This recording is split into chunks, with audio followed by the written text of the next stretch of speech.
Hello, everybody, and welcome to the New Flame Sports Podcast. I'm your host, Andrew, and I will be by myself again this week.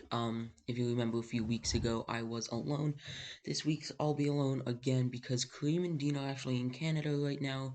We were trying to figure out, a good day that would work. Friday they were driving, Saturday, I was just letting them get in, and it never really worked out. And then today, now on Sunday, just things didn't work out. So I'm gonna be by myself this week. They should be back next week. But anyway, let's get right into it. First thing is the NBA preseason actually just started the other day, and I haven't watched any of the games because I don't watch the NBA that much.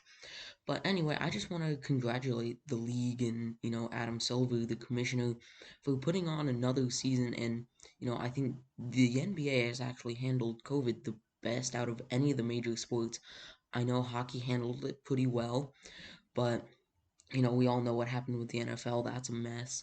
MLB was pretty good for the most part, but then there was a whole like the players and the owners argument and whatever. But I think the NBA and Adam Silver handled this great. As soon as someone tested positive, they were like, "All right, shut down." They gave it the 2 weeks. More and more players tested positive, and then they decided, what, we're just gonna shut this down.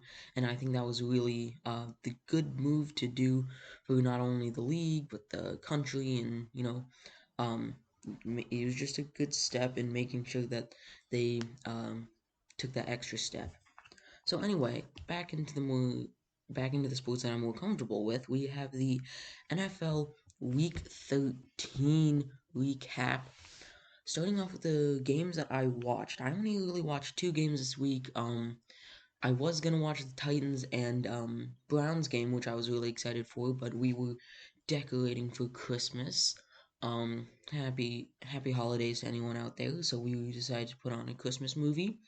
So I didn't get to watch the game that much. So, um, Browns won that game. I think it was a blowout in the first half, and then the Titans tried to come back, but it was just too late. Anyway, on to the games that I watched. I watched two games: the Giants versus the Seahawks, and the football team versus the Steelers. These were two upsets. Now, I never in a million years saw the Giants beating the Seahawks. However, I did pick the football team to win, and so anyway, I'm very happy I did that. Anyway, to break down the Giants versus Seahawks game, the Giants defense, this is a very underrated defense. They played really well. They gave different looks to Russell Wilson, and they decided to blitz at good times and to drop back at good times. I really think their defensive coordinator, I'm not so sure who it is, or the play caller or whatever, they did a really good job handling Russell Wilson, DK Metcalf, Tyler Lockett, and Chris Carson. The list just goes on and on. Um, um, uh, anyway, the Giants defense, if they make it into the playoffs and they win that division, which is the most likely thing for them to get in, because everyone would have to lose out, and then they would have to win out, whatever. But anyway, yeah, they played really well. Um, Now onto the offensive side of things for the Giants.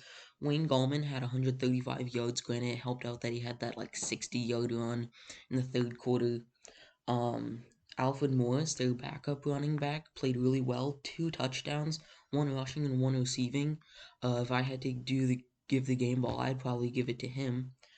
Um, the Seahawks, they on offense, they just looked confused. They didn't know what was happening, whether it was gonna be a blitz or a drop back or whatever. Russell Wilson just couldn't really read the defenses that well in this game, and I think that's what really helped them. What really helped the Giants win this game by a final score of, I believe, 17 to 12. The score at halftime was 5 to nothing. I think that's a pretty weird score at halftime. Definitely one of the weirdest ones we've seen so far. So anyway, the Giants, they with that win, I think they just pretty much locked up the NFC East. Um, Even with how well the football team is playing, I just don't see a way in which they can win the division, which is really unfortunate with Alex Smith. But I mean, I'd love to see the football team win the division and make the playoffs and host a playoff game. Um, but the Giants are definitely well deserving. Um, but all it takes is just one loss for the Giants and one win for Washington, and just like that, Washington is in the lead for the division. Um, you know, Before last week, I would have said, sorry if you heard that. I'm just moving my chair up. I would, and before last week, without a doubt, would have said Washington is winning the division of their just because their schedule is a tad bit easier than the Giants. But after that win from the Giants, I think they just locked up a division win. The Giants did. So anyway, next game. The other NFC East team I've been mentioning, the Washington football team versus the Steelers, and I called it last week. Yes, yes, I am like, sorry, just getting some water. I'm a legend at making predictions. Washington football team won it 23-17. It was all Pittsburgh the first half. It was 14-3 heading into halftime. I'll talk about how they got that field goal later, but it was 14-3. They had all the momentum. It looked like it was going to be an easy game. I was watching the game with my mom, who's a Steelers fan. I'm like, come on, Washington, you can't be doing this to me now. But anyway, Washington came back in the second half, sparked by a late field goal. In the last like 3 seconds of the first half, they were able to get a field goal up and good by Dustin Hopkins, and I think that just gave them, like the or not momentum, but like the drive to keep going and try to, um, you know, actually win this game. And how they got the field goal up was because Alex Smith, what he did, he pulled 10,000 IQ play right here. So what normally happens in that situation where the offense doesn't have any more timeouts, with like not enough time, like under 10 seconds, there's they won't bother getting the kicking ball. This is what the announcer said. They said that they won't bother trying to get the kicking ball, which is different from the game ball. I think it's a little bit softer, I believe, or maybe it's a little bit harder. I'm not so sure on that. But anyway, Alex Smith, what he did was he took the game ball out of, to the sidelines with him, so that way the rest would, stop the clock so they could get a kicking ball or whatever, or, get the game ball back. So anyway, Alex Smith, whether he intended to do that or he just did it out of instinct because he was running off and he had the ball after just being sacked, and he just forgot to give the refs the ball or whatever it was, it was genius, and that really sparked the rally for Washington. Now on to the second half. It was all Washington in the second half. Um, the defense clamped. They limited them to 3 points in the entirety of the second half. They played really well stopping the run. Obviously, the Steelers didn't have James Conner, but I still think that you should be able to run the ball, and your quarterback doesn't have to throw it 53 times, which is what Ben Roethlisberger did.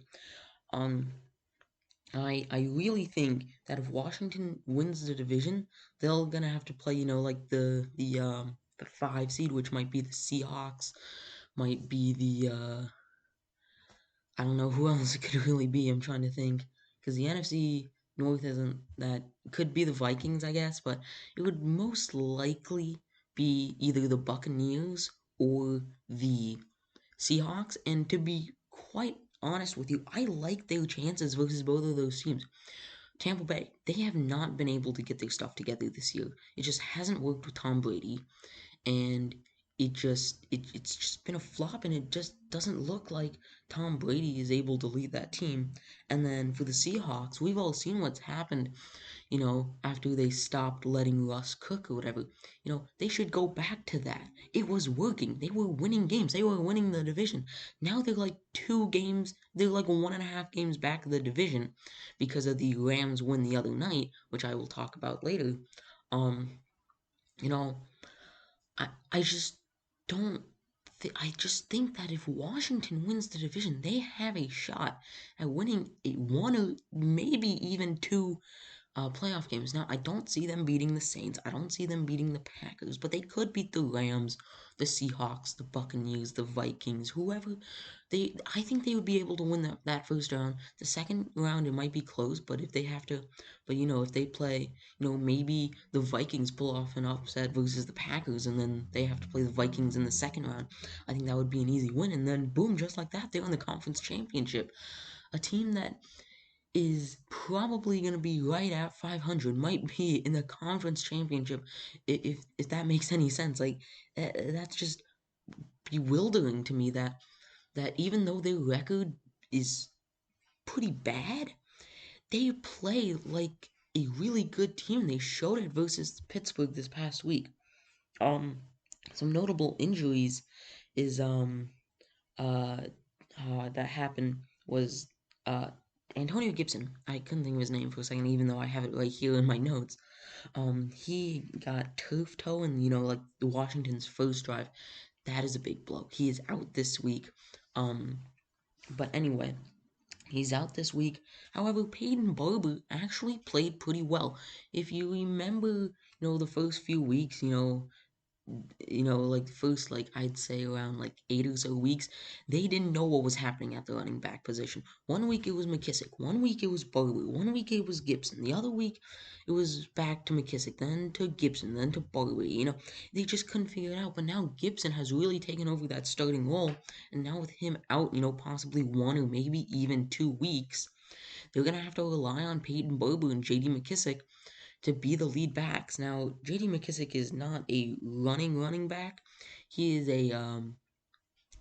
he's a receiving back. He showed it on the last Monday, with 10 catches versus the Steelers as a running back. But Payne Barber, he's been playing well. He's a big physical back. He's gonna get, right around 4 or 5-ish yards a carry. And maybe this is his chance to really show the NFL what he's about. I believe he was on Tampa Bay last year. He wasn't getting a whole lot of playing time, but now he will, and I'm, pretty excited because, I've watched a few Washington games this year, whether it be bonus coverage, and he's actually played pretty well. His big physical back, like I said, he's looking for contact. So, I think Washington will be, I'm not gonna say just fine without Antonio Gibson, but they should be pretty. That running back position isn't a total mess like Pittsburgh without James Conner. And then yeah, that's really all I got for the 2 games that I watched. Now onto the news, the actual like news part. Um, the there weren't a whole lot. Now I will start with the Bengals and Dolphins fight from last week. Mike Thomas. This guy is a guy who, I think it might be a different Mike Thomas for the Texans I'm thinking of, but this is the correct guy, he's been in the league a long time. He's a really good special teamer, but I'm like I said, it's early, guys. Anyway, he had back-to-back late hits on Jakeem Grant on a punt return. He came in and just clocked him. Back-to-back late hits, and he only gets fined $4,000. Meanwhile, Devontae Parker, while he's trying to, like, now granted, he did push one of the Bengals coaches over, but like he was just trying, like, I mean, granted, he's probably not the best example, but like still, the fact that it was only 4,000, you're telling me I can go out there and just pop a guy on a punt return early and only get fined $2,000 for it? Yeah, that makes a lot of sense, Roger Goodell. Thank you a lot. You just now asking. Now this is like I know this sounds dumb, but like Bountygate, remember that? Oh yeah, that could like possibly happen again. As dumb as that sounds, like if you're only gonna get fined $2,000 for a late hit on someone, with like you just go right into their stomach, like geez, that warrants like a larger fine. Like 2,000 just $2,000 just isn't enough in my opinion for a late hit. Anyway, now there was also someone else for the Bengals, Mackenzie Alexander. I'm not quite sure what he did. I couldn't really see him in all the footage I watched. But anyway, big, big news. We'll get to that in a second. I just saw something else. Jason Peters is out for the year. and this is a big blow for the Eagles. We'll have another Eagles story I'll be talking about here soon. Um, Jason Peters, he has been a very good left tackle for years and years. Believe it or not, I believe he was undrafted, but he's been the anchor of that offensive line, and now the Eagles, they just don't have any chance at winning that division. They have just been so bad this year. It's crazy to think that this team was in the Super Bowl 3 years ago.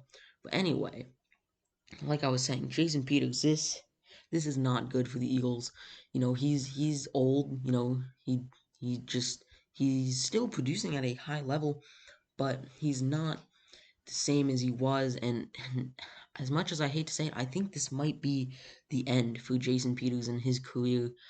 Definitely should make the Hall of Fame in my opinion. He's been, a top five left tackle, almost his entire career. And it's just a shame that it has to end like this.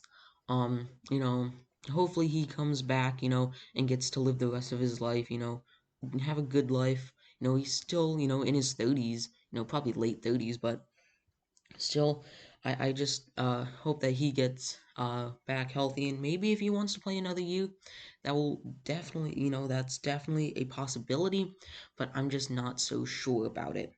Anyway, back to the big news out of Philadelphia. Carson Wentz has finally been benched. They have listened to our prayers, and they have finally decided to bench Carson Wentz. Now, if you're an Eagles fan, I want to hear your guys' opinion on this. Do you like this move? Do you not? Do you think Wentz should be traded? Do you think you should keep him? What do you think you should do? Because Doug Peterson did come out and say, like, oh, we're going to keep Wentz, which, like, why? You just, and I get it, no team is going to want him because of that ridiculous contract extension that he signed. He's just going to get the money, then just be bad. But anyway, Carson Wentz has more interceptions than touchdowns this year. I believe Jalen Hurts played like a quarter and a half, and he had a whole less quarter than Carson Wentz, who played like 2.5 quarters and had like 50 more passing yards. Like, bruh, come on now. So anyway, hold on. Carson Wentz was benched, and Jalen Hurts played pretty well. He had a nice 32-yard touchdown to Jalen Rager. The Jalen to Jalen connection, can already feel it happening. Like the Dalton to Dalton connection in Dallas with Dalton Schultz and Andy Dalton. But anyway, back to the Eagles. I think this is a good move. It's been a long time coming. Um, we were saying it last week. Jalen Hurts, like, you drafted this guy in the second round just to be a backup. Like, come on now, what are you thinking? Anyway, this is a good move. I'm excited for Jalen Hurts, and maybe next year if he is the starter, he wins that battle in the preseason or, training camp or whatever it might be. Maybe he does win the division. Who knows with the NFC least, I'm gonna call it when talking about the Eagles and Cowboys. But anyway, yeah, it's been a long time coming.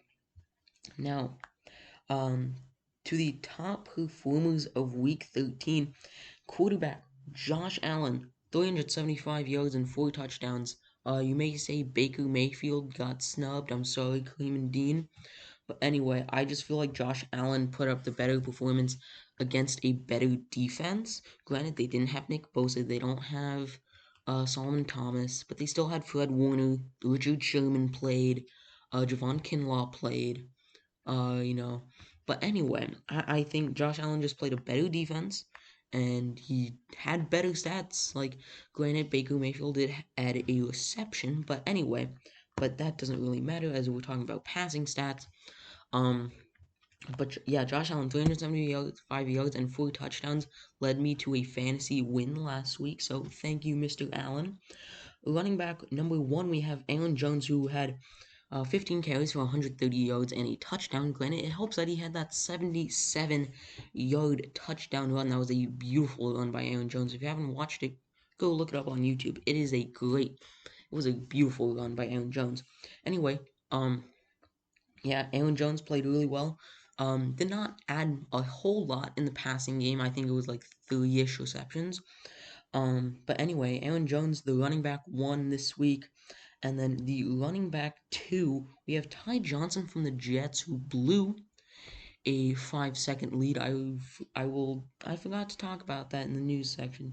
Gosh dang, I will talk about that after the top performers.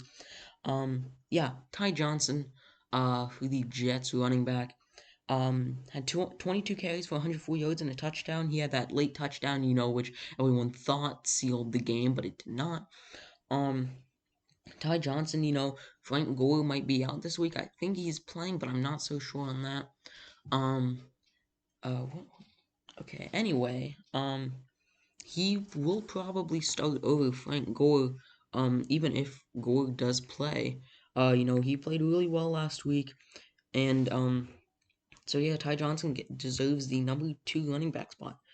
Wide receiver 1, I called it. I'm a master at predictions again. I called it Corey Davis.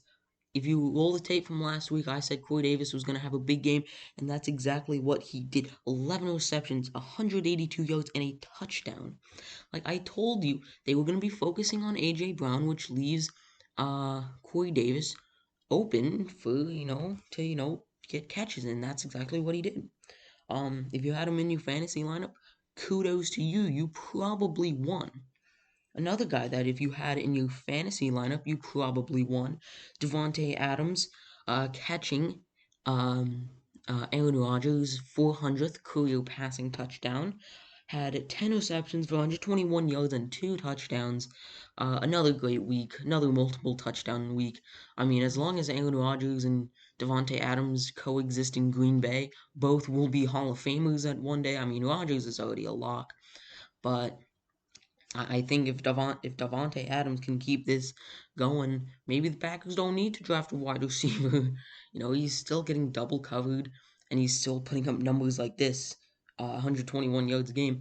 And almost every single game that he's played, he's had multiple touchdowns. I think there's only been like 2 out of like 10 games that he's played that he hasn't had multiple touchdowns. It's just a crazy stat. Devontae Adams definitely deserved the number 2 wide receiver. Now, this was a really tough decision for number 2. I could have put Cole Beasley here. I could have put Marvin Jones here, but I went Devontae Adams just due to the fact that he had 2 touchdowns instead of 1 like everyone else. Tight end, you better know where this is going. Darren Waller, holy moly, did he go off. Darren Waller, he's one of the best receiving tight ends, not so great at blocking. But anyway, this is what you exactly want Darren Waller to do. I mean, obviously he's not going to get 200 yards every game, but if you can get, right around 100 yards a game from him every game, it's really good. But anyway, Darren Waller, his stats: 13 catches, 200 yards, and 2 touchdowns. I didn't watch the game, like I said, but it just felt like Derek Carr was that's his go-to man. I mean, he's definitely the best pass catcher on the Raiders. That's just a fact. You say it's Henry Ruggs, you're wrong. It's Darren Waller. Anyway, he just showed that he is a top 5 tight end in the NFL despite his blocking issues. Anyway, yeah, that's gonna do it for the offensive side of the ball. Now on to defense. At the D-line, we have an edge rusher. We have Justin Houston. You might want to say he's a linebacker. I'm going to say he's a defensive end. He just doesn't have that speed anymore to be a linebacker. Justin Houston, in Houston for the Colts, had 4 tackles, 3 sacks, a fumble forced, and a safety. Those are really good stats. And, he was definitely a key piece as to why the Colts ended up winning that game versus the Texans. It was a close game. The Texans were driving in, their last minute. But anyway, Justin Houston had a really good game. Definitely a reason why the Colts won. Reason why the Dolphins won. Kyle Van Noy, 8 tackles, 3 sacks. That's not the, the most diverse, uh, stats for a linebacker, but for a linebacker, 3 sacks in one game.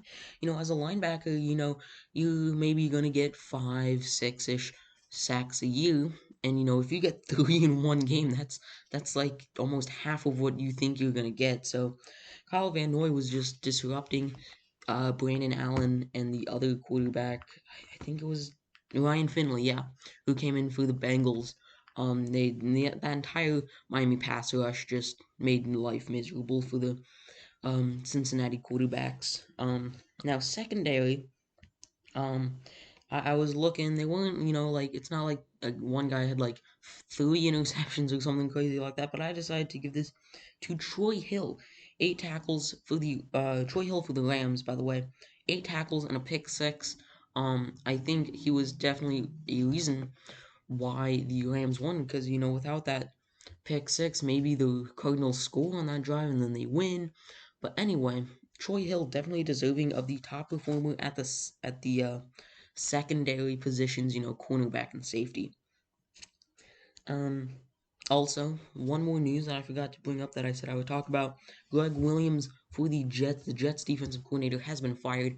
And after what he did versus the Raiders, I mean, granted, he probably wanted to because he wanted to get out of New York, but or he just didn't want to ruin the tank. He sent, like eight or like 7 or 8 guys on a blitz on the final play with 5 seconds when you have one of the fastest guys in the NFL, Henry Ruggs.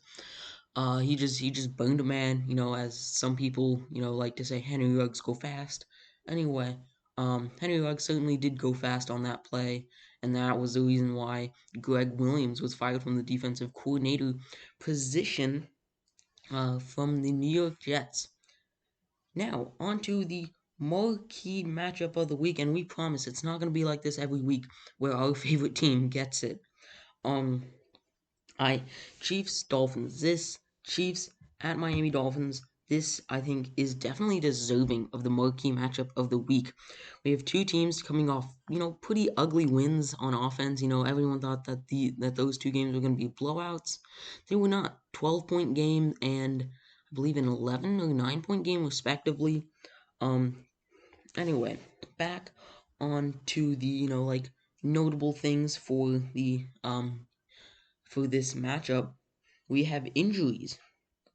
Um, Miles Gaskin, Matt Breida are both on the COVID list, so they will not be able to play today. Sylvan Ahmed, or however you want to say it, will not be playing. He is injured. This leaves us with DeAndre Washington, the guy we traded for at the trade deadline, as our number one back. I'm not so sure I like that. I'm gonna be quite honest. He's versing his old team, so maybe, he'll get some revenge on him. We'll gladly take a revenge game for DeAndre Washington. Um, DeAndre Washington, he hasn't had the best career or anything like that. He's mostly been, a second string running back with the Raiders and with the Chiefs. He was like a fourth string running back this year, so third string. But anyway, I'll be happy with like 70 yards and maybe like 5 catches, um, from DeAndre Washington. And then if he has a touchdown, that's just the cherry on top, to be honest. So if you had Miles Gaskin on your fantasy team, like I did, even though I'm not in the playoffs, uh, it's a really sad day for you, because he was so consistent for us. Was always getting right around 80 yards, and if he added a touch, he didn't really get touchdowns because whenever we get on the 1 yard line, we just hand it off to Jordan Howard. But thankfully he's gone. But anyway. Yeah, we only have one running back on the roster. Malcolm Perry, I believe, is the backup. He's a versatile player. Um, Malcolm Perry is. He's a wide receiver. I believe in some fantasy leagues he's listed as a quarterback. In the one that I'm in, he is. So anyway, back to more injuries. We have Eric Flowers. This is not good. This is not good. He is out. This is just not ideal. Eric Flowers, we all know last year he was the meme. He just was not good with the Giants. The Dolphins. Also with the football team. I mean, I guess they were the Redskins at the time, but anyway, um, Eric Flowers is out. You know, this is not good versus that Chiefs defensive line with Chris Jones. Now our other offensive linemen like Ted Karras and Robert Hunt are going to have to step up, really be able to protect Tua, because the last thing we want is Tua getting injured, getting hit like he was versus the Broncos. So anyway, Eric Flowers, at least it isn't a major injury. He should be back for the playoffs if we do make it, which I expect we will. Um, Anyway, he might be out this week. He might be out next week versus the Patriots, which is not so much of a game because I still think we can win that game with ease. So anyway, that's just not good. I don't like it. So anyway, next injuries we have Kyle Van Noy and Landon Roberts, two linebackers we brought over from New England in the offseason, are both questionable. Kyle Van Noy, like I said in the top performers, he is very important to this defense. Some guys may say it's Xavier Howard or Byron Jones or you know like even Christian Wilkins just because of the energy he brings. But no, it is Kyle Van Noy. He is the veteran. He is the guy that glues that defense together. And without him in the game, and if he's out, that I think the Chiefs will be able to run the ball. With that good offensive line with Clyde Edwards-Helaire, who's not been great.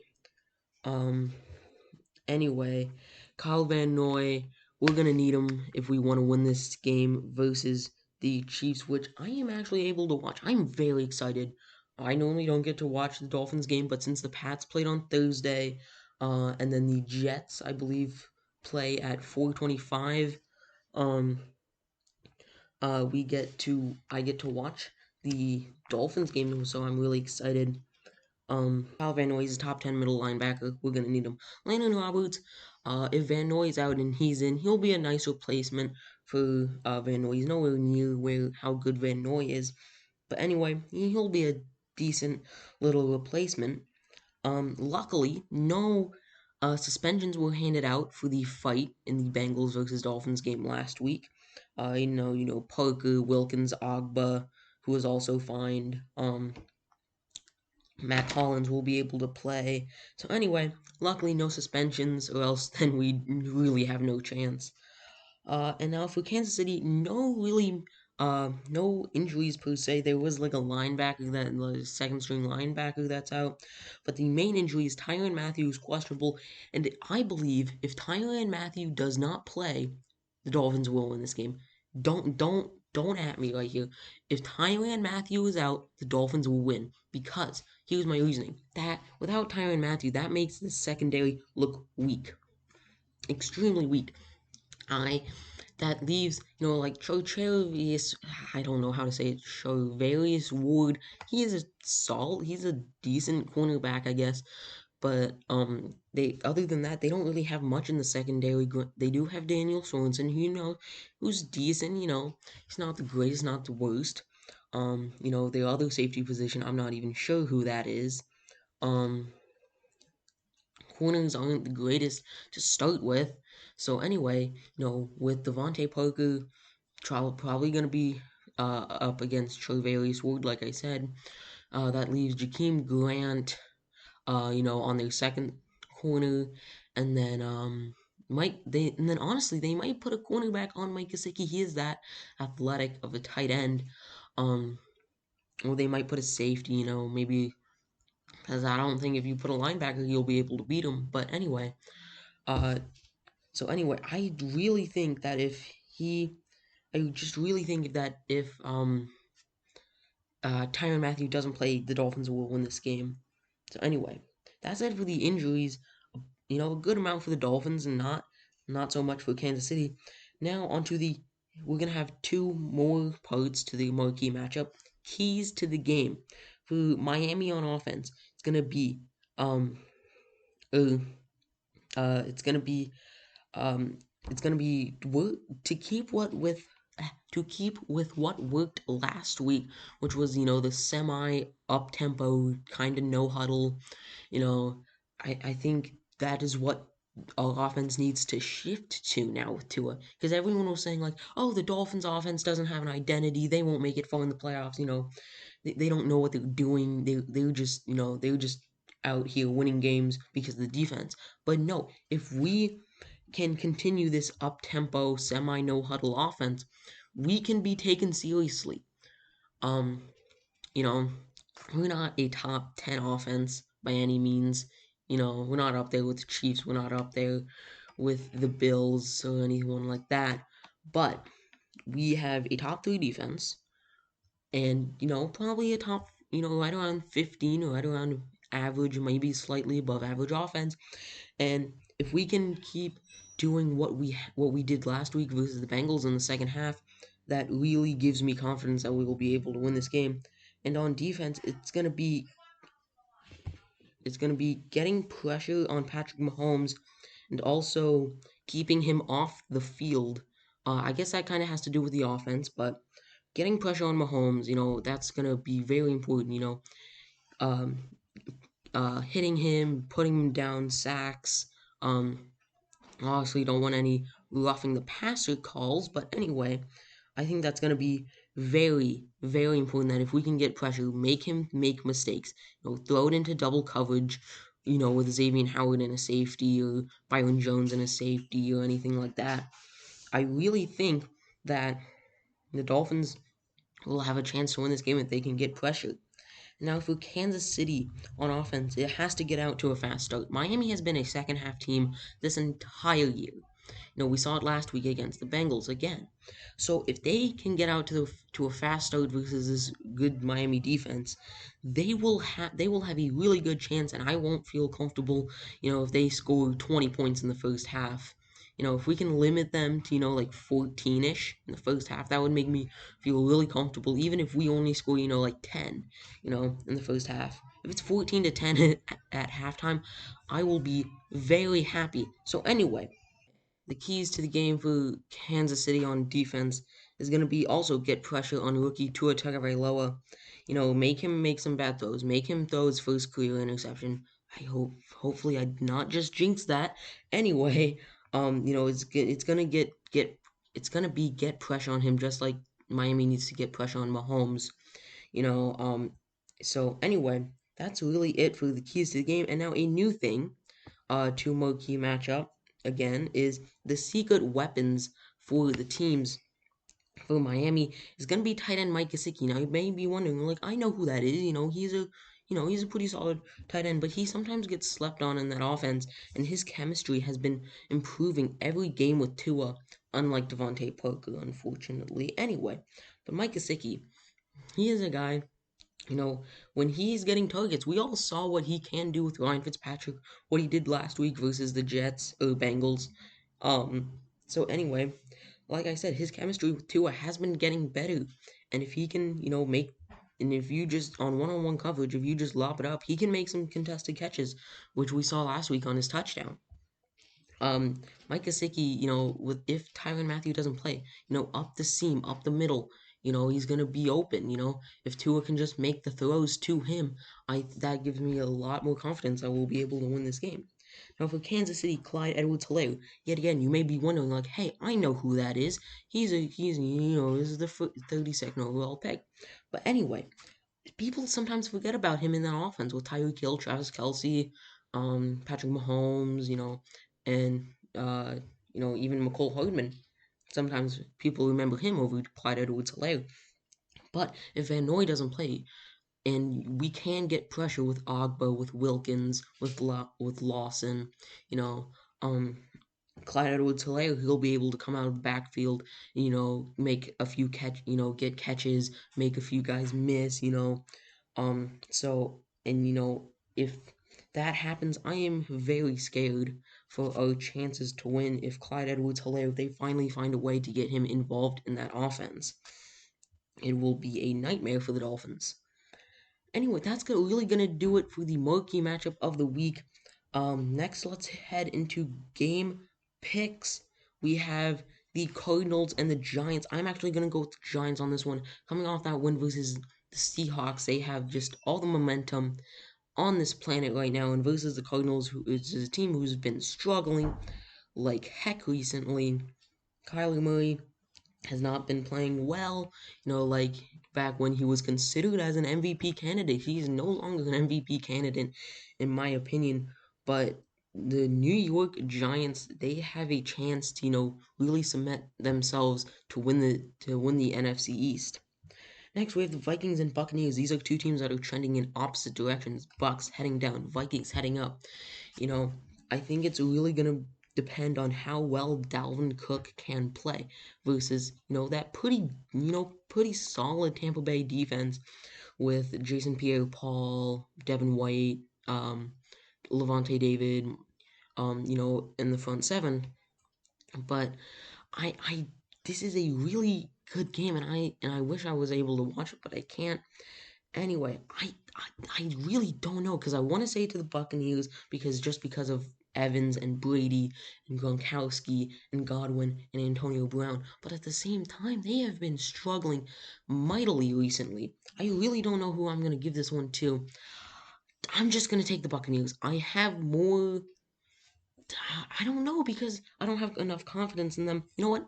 I'm going to go with the Vikings. I'm calling another upset. Next game, Titans Jags. Titans are going to win this one. They are just leaps and bounds better than the Jacksonville Jaguars, and if they lose this game, you deserve to not make the playoffs. I'm sorry, Tennessee. Titans need this win, to get back on the right track, and I think they get it versus the 1-11 Jacksonville Jaguars. Next game, Cowboys and Bengals. Andy Dalton's revenge game. We're having quite a few revenge games this week. Andy Dalton is going to be the starter. He has been. That's not a surprise or anything. I'm not sure why I said it. But anyway, coming back into Cincinnati for the first time, not with the Bengals. Um, these are two teams that just, aren't going to win the division, aren't going to make the playoffs or anything like that. So this is just a battle to see who will get a higher draft pick, and I think it's going to be the Bengals. I'm going to go with the Cowboys in this one. I just think I think Andy Dalton is good enough to get the job done, with Amari Cooper and CeeDee Lamb and Dalton Schultz. So I'm going to go with the Cowboys on this one. Texans and Bears. As much as I want the Bears to win because that way the Texans get a higher that way the Dolphins can get a higher draft pick from the Texans, it's probably not going to happen. I'm going to go with the Texans on this one. Deshaun Watson, is very good. Granted, they won't have um, Will Fuller. Obviously, he was suspended. Randall Cobb won't be able to play. Brandon Cooks and Kiki Cutie are both questionable.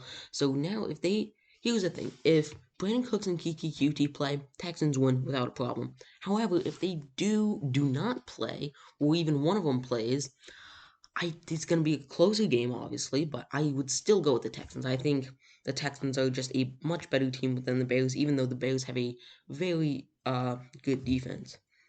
Battle of 4-8 teams. We have the Denver Broncos and the Carolina Panthers. Rematch of Super Bowl 50, in which the Broncos won. And I'm going to go with the Panthers on this one. I think the Panthers get their revenge on the Denver Broncos, improve to 5-8. Broncos fall to 4-9.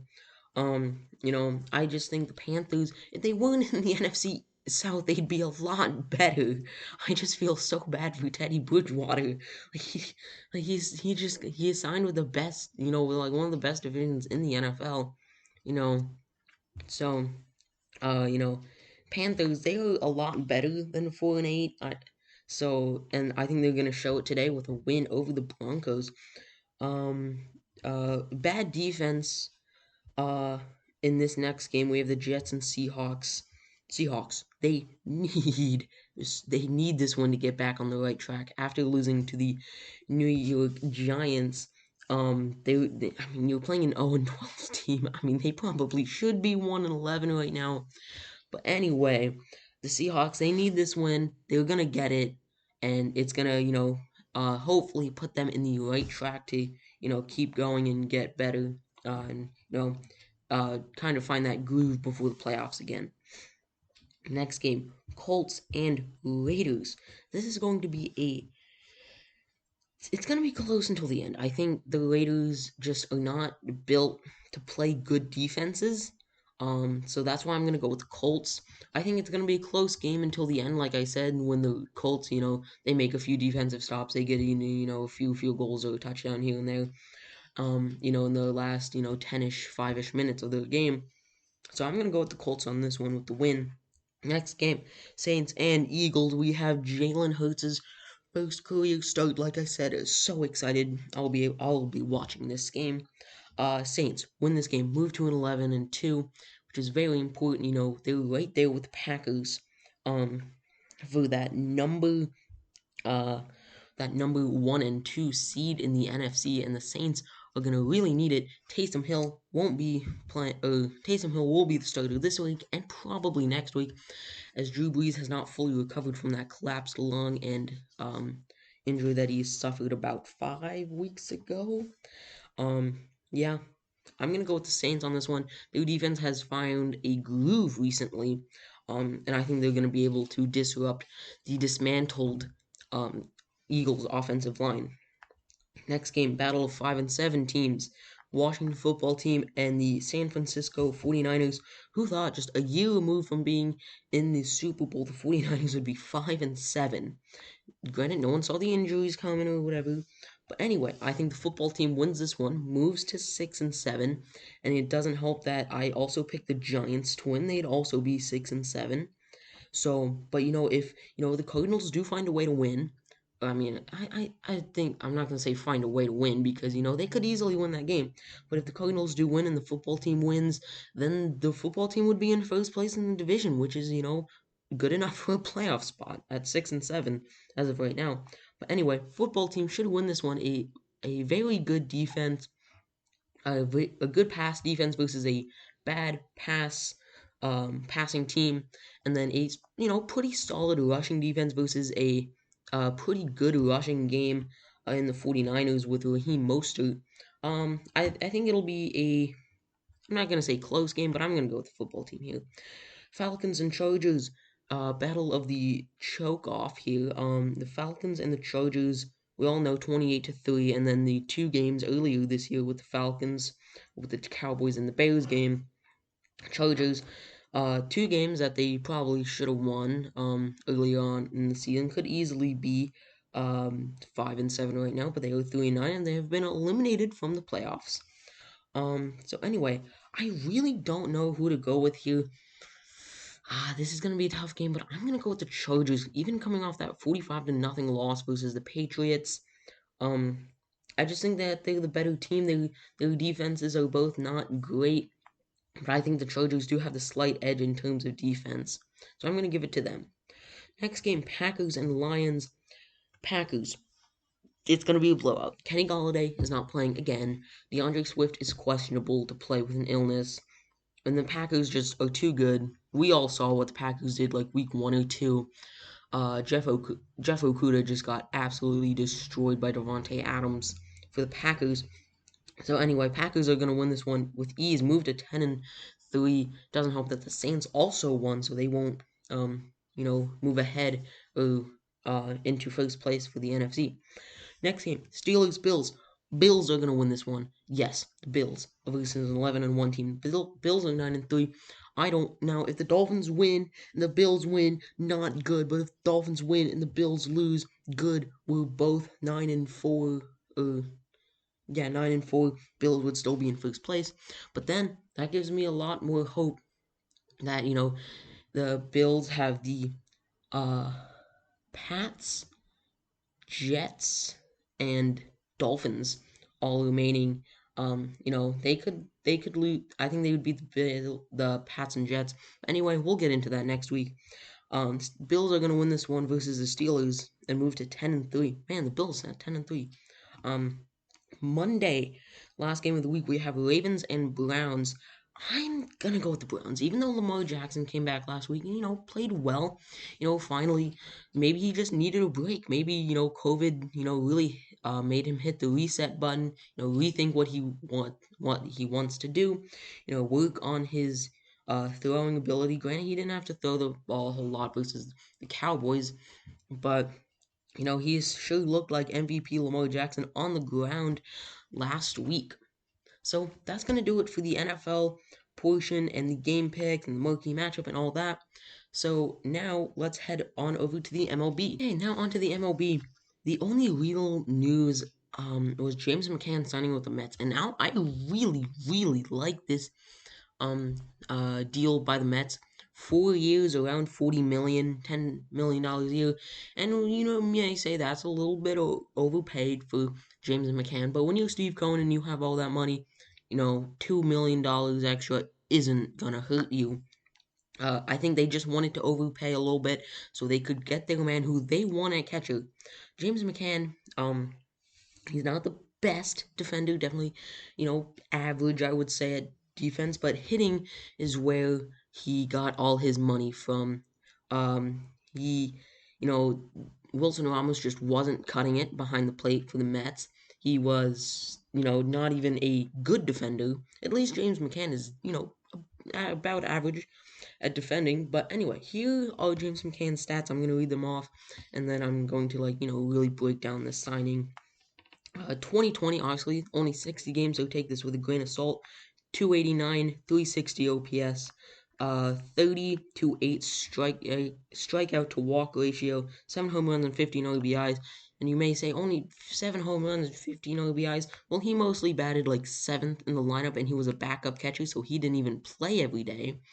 But 2019, he was also a backup catcher for the White Sox. But in 2019, full 162 game schedule, 273 with a 328 OPS, 137 to 60 strikeout to walk ratio, 18 home runs and 60 RBIs. Yet again, he batted at the bottom of the lineup. So, with the Mets, he'll probably bat, around 5th. He might even crack his way to top 4 if he, proves himself to be a good fit in New York. But he will be the starter. He will be playing, 100, more than 140 games this year. Obviously, catchers do need a break. But anyway, they do have a solid backup in Wilson Ramos. I believe he is still with them. But anyway, both of those seasons, like I said, he was kind of a backup. So I'm excited to see what he can do in a full 162 game schedule where he will be the everyday starter. So that was really it. Really disappointing.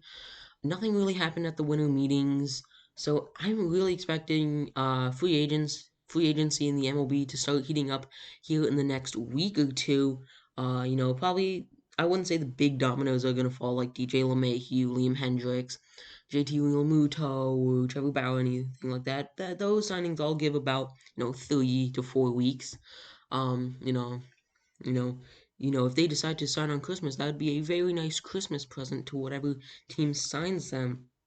So that is going to do it for this week's episode of the New Flame Sports Podcast. Sorry if this one was a little bit quieter. I'm actually recording this at like 10 o'clock in the morning. So my sister is still sleeping. My mom woke up in the middle of it. So anyway, if you like this episode, go ahead and hit the like button. If you like what we're doing around here, go ahead and hit that subscribe button. Share these videos with your friends, family, whoever. And we'll see you next week for episode number 14.